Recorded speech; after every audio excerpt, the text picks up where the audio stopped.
Hey guys, how we doing? Welcome to EV News Weekly.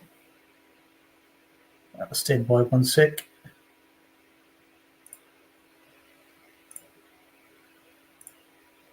So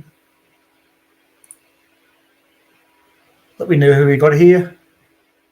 I know the counter doesn't seem to be updating very well lately, so I'm never sure how many actually are viewing. Got a fair bit for tonight.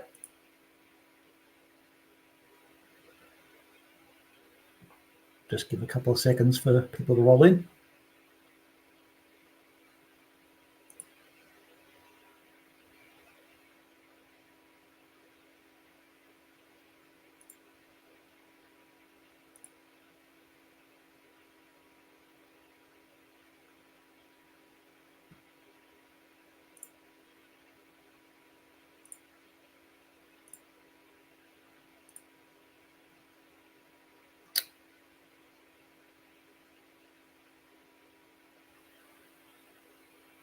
All right. Go ahead and get started. Do make sure to roll that to shout out in the chat as you arrive and let us know who's here. So the latest updates for Tesla software, we've got version updates 2024.21.5 rolling out to FSD users in US and Canada. That one has FSD version 12.5.1.1, which has some reports of minor regressions in some areas, but improvements in many others. However, both since 12.5.1, but both versions are doing extremely well. Now we have version 2024.26.5, which is part of the summer release, rolling out with FSD version 12.5.1.2 and 2024.26.10, I believe it is, also rolling out in the US and Canada with FSD version 12.5.1.3. Lots of points there. 12.513 is for the version, the hardware 3 vehicles. So that's finally now caught up as well. The optimizations that needed to happen there to make those vehicles work with the added parameters for the new FSD versions. So and both versions seem to be performing very, very well. I've seen tests on both 1.2 and 1.3 and are looking excellent. For Australian users, we had 2024.26.3.1. It went out to about 16% of vehicles, then had a brief pause. We had 26.4 go out to a few vehicles for some sort of test. That stopped, and now we have 26.6 alongside 26.3.1, both rolling out. 26.6 seems to be the main push. I think the 26.3.1 for the older vehicles that had the update queued and just hadn't done it yet. But we'll just keep an eye on that and see what happens. I'm not sure if there's any real differences between those versions, or it's just a minor bug fixes and that kind of thing. So this is the summer update. We've referenced it a few times. I did a preview video on it a good few weeks ago, probably even a month ago now. I'm still waiting on receiving it myself, so I haven't had a chance to test it all out yet. But if anyone in the chat has it, shout out, let us know. Let us know what you think so far. There are some nice improvements in it. But we'll move on. So we've had a lot of reporting on sales for Tesla and other brands. Some mixed results around the world. This screen here is for South Korea. They had the best July ever, second best first month of a quarter ever, and year-to-date sales are 421% over the last year's. So South Korea is doing fairly well. UK showing the third best first month of the quarter, and plus 82% on the last best first month of quarter. Second best July ever, but minus 22% on last July, which was the best ever. Germany also second best July ever, but obviously down on last year, which was also their best July. Australia, we've had some mixed, definitely sales are down. We've got Model Y down from 2906 in June to 1353 in July. So quite a big drop in Model Y sales month on month. Possibly some sort of Osborne effect there with the new Model Y being spotted in the wild as in testing. Who knows? But obviously all sales are down currently, as we'll see in some of the more stats we go through. Model 3 is also down from 1,777 to 1,239. So both models are still holding the top two EV spots.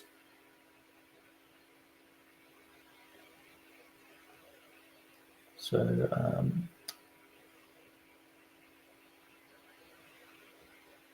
both models holding the top two EV spots by quite a margin. Seals well below. Seals and Attos had sales figures of 570 and 434 respectively in July. Model Y, interestingly, is down year on year, while Model 3 is up, which does tend to suggest that some people waited for the Model 3 Highland, and that's why they're up on year, while people now holding off, waiting on the Model Y Juniper. And also, obviously, economic conditions playing a big factor in all that. We see sales down everywhere as interest rates remain high, and people just don't have that discretionary spending at the moment.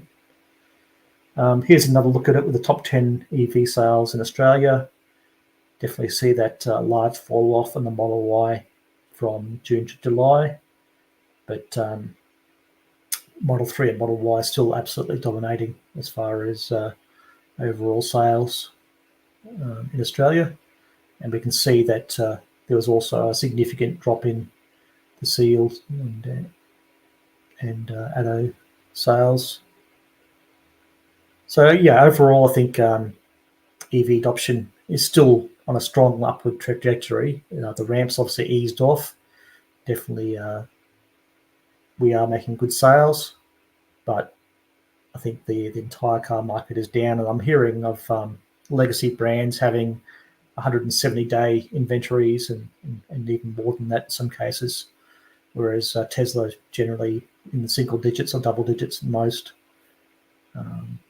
So yeah, Tesla tends to react much faster as the other legacy brands have that big dealer network to absorb the hurt for them, and certainly they're hurting. So yeah, despite all its issues, the Electric Vehicle Council of Australia believe that we're still on track to beat the annual EV sales record this year. EV sales just exceeded 50% in China, so there's now more EVs being sold in China than there are ICE vehicles, and that's the world's biggest car market. That's the first time ever that's happened. China really has replaced Japan as far as vehicle exports through their smart decision making and investments in EV development. So they're certainly playing the game well, and it's good to see. So Hobart Tesla showroom opened up with a fair bit of media coverage. This photo is courtesy of Chuck from the Tesla Motor Club forums. He noted that there were over 3,000 people through the door, and it featured the Cybertruck and a 50-car light show, and hopefully that'll lead to some long-awaited Supercharger opening in Tasmania.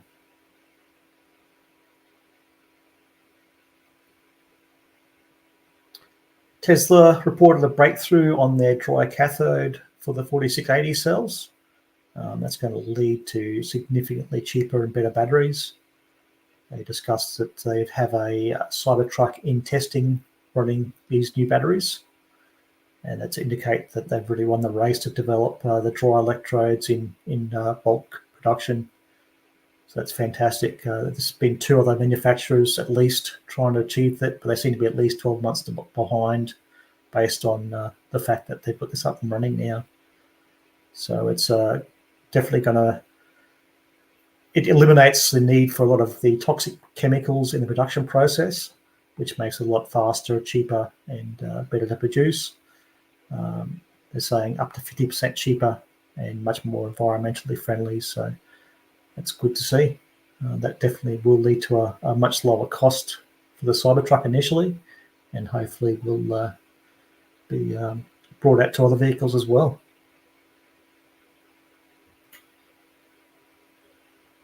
So more earnings and sales figures. We've had Lucid bring out their updates. They've gone from losing $347,000 for every vehicle they delivered in Q1 to only losing $328,000 in Q2 for every vehicle. That's a staggering level of loss. It's improving, but it's a very little improvement. They lost $790 million last year, and they've only got $1.3 billion cash on hand currently as of the Q2 reporting. So there's no way they can keep up. The Saudi backers obviously keep pumping billions into the company, but there's got to be an end point where they realise it's just a no-win game by the looks of it. Unless they really start to improve their processes and efficiencies, that's just a losing bet for sure. That's quite staggering. Rivian, meanwhile, slightly better position. They were losing 38,800 in Q1. They've managed to bring that down to 32,700 in Q2. That's a loss per vehicle. They're losing $1 billion per quarter at the moment and have $4 billion cash on hand. So even with the $1 billion injection by the VW, they've really only got just over a year's reserves left. It's concerning again, as we talked about last week. VW are in a very powerful position to determine Rivian's fate, and the information that's coming out of the VW leadership, there's a lot of rumblings and angst as far as which way they want to go and how much they want to give up as far as software on their vehicles and that kind of thing. There's various factions there fighting it out, so it really hangs in the balance. It's going to be a very difficult position for Rivian if the VW's goals, once they solidify, don't line up with theirs and with EVs in general. Again, I really hope that they sort this out. Rivian definitely make a compelling vehicle, but losing $30,000 per month per vehicle is not a great position to be in either. Definitely better than Lucid, but still. Dodge has released pricing and details on their upcoming Charger Daytona EV, its first all-electric muscle car. Looks very interesting. The only questions I have really are these exhaust sound effects. That sounds very... that's not something I'll be interested in. But even worse is this active vibration enhancement that makes the car feel like it has a vibrating V8 engine. I can think of nothing worse myself, but each to their own. It really seems to be taking away some of the best features of an EV. Hopefully you can turn them all off, but these canned noises just seem very cringe to me, and having a faint vibration in the vehicle just to make it feel like a V8 is quite... I'm amazed that they would even think that's a good idea. But I guess someone might go for it. Some more shots. It looks like a great car. It's great to see more options out there and things that might appeal to different audiences. But I don't know. I just that those two really sound a little bit silly. But yeah, I can definitely say it looks good. It'd be great to see that there, and hopefully they can become profitable before too long. More other vehicles that have debuted in Australia just recently at the Melbourne EV show. If anyone got a chance to attend that, please shout out. I know Sensei sent through a little video for us. I didn't get a chance to add that to this presentation, but some photos here of the Zeekr and XPeng vehicles. This is the XPeng P7. And yeah, it's great to see other options coming out with different styling, different features that may appeal to different audiences. The XPeng X9, Zeekr X. So yeah, they're obviously some of the vehicles that will be coming to Australia very shortly, available for sale. Good old Jim Farley. I'll talk about him a little bit. He's, I think, of the legacy auto CEOs, he's one of the ones that seems to have the right frame of mind, at least. Talking again about, based on their usage data, they're saying that at least 50% of Ford customers would be better off with a EV than an ICE vehicle. I suspect that's pretty conservative. And noting again that they're losing money on every EV they produce. It would really kill them if they had 50% of their customers buying EVs. But even that is it's still a huge market. I'm assuming he's just talking about people who don't road trip or something like that. But that's a massive market. There's just there if we can get 50% of ICE vehicles switched over to EVs of some sort. I think that would be great. He's again stressed that they really need to reach profitability within 5 years or they're doomed. And I suspect they're one of the leaders as far as legacy brands, maybe behind Kia and Hyundai, as far as having that sensible outlook of needing to focus on EVs and focus on profitability. So yeah, the outlook for the rest of the car makers, I think, is much more grim. And there's going to be a double whammy as ICE volumes continue to decline, which they've been doing since 2019. The economies of scale starts suffering. The profit margins on those ICE vehicles are going to start declining as well. So while they're still losing money on EVs, if they start having their margins shrinking more and more on ICE, the end result's going to be pretty devastating. And again, he referenced the Tesla and other Chinese makers that are really managed to do the right thing and invest their money wisely and be able to produce profitable EVs. At least the Chinese companies are in China. I think most of them are still losing money outside of China, unfortunately, at this stage. But they're obviously well ahead of most of the legacy brands.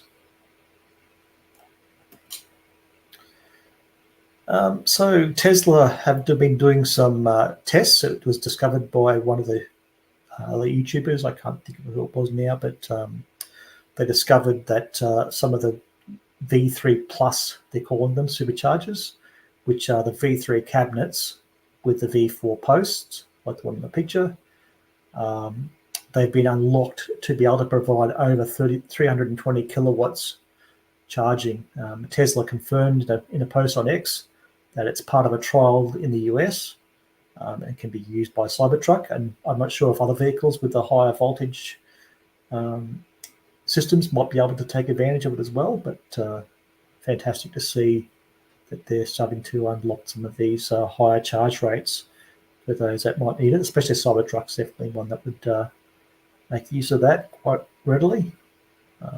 Tesla Semi is another one that although they've got their own dedicated chargers as well, which it looks like the Tesla Semi is starting to roll out, or starting to look at introducing that into Europe, which is great. A couple of Tesla Supercharger openings. So South Melbourne has opened this week, and Chatswood also a little bit quieter on the new opening front. There's quite a bit of work underway, as we've seen over the past couple of weeks. So again, fantastic to see all these new superchargers and ongoing infrastructure rolling out. It just makes the whole road trip experience so much better. From EV, they have a new charger opened at the Willowdale Shopping Centre in Denham Court, New South Wales. This one's 3 CCS2 and 1 CHAdeMO. Good to see they haven't gone with 2 and 2. Obviously they've got to do the 1 CHAdeMO to make their government funding requirements. But 3 CCS2 at least is a decent chance that you might get one. But yeah, hopefully we can start limiting these CHAdeMO chargers. I think even having one per site is probably a bit too much. If there's other ones in the area, the amount of vehicles on the road that can be used in those is going to be pretty slim. Okay, Clean Technica have a good article out looking at the US owners and the trade, the percentage of owners who trade their vehicles in for another Tesla. They're saying that 70% of US Tesla owners will trade their vehicle for another Tesla. So there was some previous information, or FUD, I would say, probably a better description, that came out, which was based on a survey of legacy auto dealerships to try and say that most Tesla owners were trading their cars in for ICE vehicles or other vehicles. Obviously, if you're a Tesla owner and you're going to be trading your car in, you're not going to go to an ICE dealership to trade it in. So, especially if you're trading it in for another Tesla. So that data was always going to be extremely flawed. I think it was some ridiculous number anyway. I'm not even sure what it was now, but they're showing now that based on actual registration data, so they're actually collecting all the states of the US registration data and seeing what car people are trading in on. It's a much more reliable source. They're showing that only 13% are going from a Tesla to an ICE vehicle. And the rest of the difference is people who are going for another brand of EV or hybrid. Of the 20% going to another brand, 9.8 are going to Rivian. And this was back in this data was from 2023, in January 2023 through till February 2024. So quite a number there going to Rivian, probably because of they decided to need a truck of some sort. But the Cybertruck wouldn't have been really readily available in those dates either. So interesting to see how that all shakes out. We know that Cybertruck has now overtaken Rivian, but as it becomes more affordable as well, we'll see what happens. Tesla rebuy rate has historically been around 80%, which is pretty much industry leading. But that's saying, that obviously 9.8% were going to a Rivian, which is interesting. Maybe just because of that, and that may be part of the reason why Tesla did bring the Cybertruck out. That they saw that there was a definite of a need for a electric pickup of some sort. Also got new safety report data from Tesla. Again, showing that Tesla vehicles really are the safest vehicles on the planet. So we're still 10 times less likely to be involved in an accident, whether it's the Tesla's fault or not, while using autopilot. So they're remaining over 6 million miles between crashes on autopilot. And even on manual driving, they're more than 2 times less likely to be involved in an accident, again, whether it's a Tesla's fault or not, with almost 1.5 million miles between crashes compared to 670,000 miles as the US average for all vehicles. The safety factor goes even further when you really consider that even when a crash is not avoidable, that the Tesla vehicles have the lowest probability of injury of any car tested by the various countries' testing bodies. But those tests, I think, pale in comparison to some of the real-world examples you see around the place. You can really see that beyond any possible testing regime, some of the accidents you've seen, such as this one in the picture now, which was a family that was deliberately driven over a cliff. It's a 300-foot drop, and they virtually walked away with only very minor injuries. It's a place that has had these sorts of incidents before, and no one's ever survived them previously. But all 4 passengers, including children, were completely fine, which is pretty amazing testament to the rigidity of the vehicle. The other one that comes to mind is one in China. There's a video floating around if you see it. Somehow they managed to get airborne at extremely high speeds, and they flipped end over end over a whole bunch of cars. About a dozen cars were just completely destroyed, and yet both occupants of the Tesla was just sitting there, sort of a bit dazed, but relatively unharmed at all. So any other car, that would have been an absolute disaster. Other examples, you see trees and buildings falling on Teslas, and we see here we've got a bunch of cars that are absolutely flattened. I've got there's other videos of this particular collapse, and there's a whole bunch of cars that are all like that, flattened. Yet you got the Tesla there with a whole cabin there is definitely intact. You wouldn't you'd be likely to survive that without any problems at all. So yeah, just the build rigidity of the vehicles are really amazing. They also shared some fire data, which based on US government data, rates of fires in vehicles, and this includes any type of fire, whether the car started the fire or the battery actually caught fire at all. So house fires, the whole works. That Tesla vehicles are 10 times less likely than other EVs to catch on fire, to be involved in the fire, essentially. So yeah, that doesn't matter if it's a house fire, if someone's lit the car on fire deliberately, or what happened, which is the majority of the incidents in the last few years that have involved EVs have been external sources, not the actual EV starting the fire. And in many cases, we've seen where the battery is still fine even after the fire. So the battery doesn't even go into thermal runaway in those cases, in many of those cases anyway.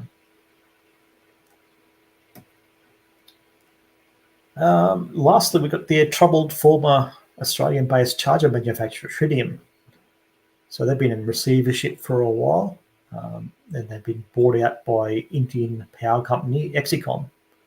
So that includes the engineering facility in Brisbane, and they've got a manufacturing facility in Tennessee. So unsure at the stage if they'll keep both locations and the associated employees at those locations. But I can only hope that it results in a resurgence there and some better products. Tritium's been fairly troubled as far as reliability goes, but the more players we have building out charging stations is the better. So hopefully that does result in a good outcome.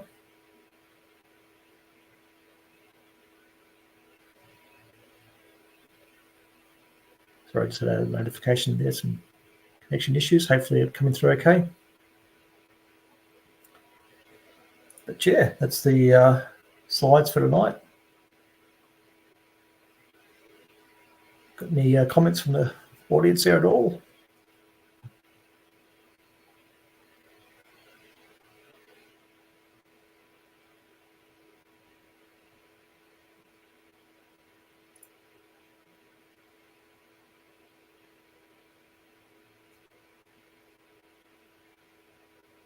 hopefully that was good information there. If anyone's got any comments, just feel free to jump in there in the chat. Otherwise, we'll close it up. Again, thanks for watching. Make sure to hit that like button. Really appreciate it. Helps get the content out there. If you haven't subscribed, then also appreciate if you can hit the subscribe button. Costs nothing. Helps the channel and helps get some information out there that combats some of the FUD and that kind of stuff out there. Got any suggestions, any requests? Make sure to add a comment to the video, and we'll see if we can keep improving the product and getting some more information out there for you. And yeah, keep tailoring it to what you want. Anyhow, if there's nothing else, we'll end the stream and catch us next time.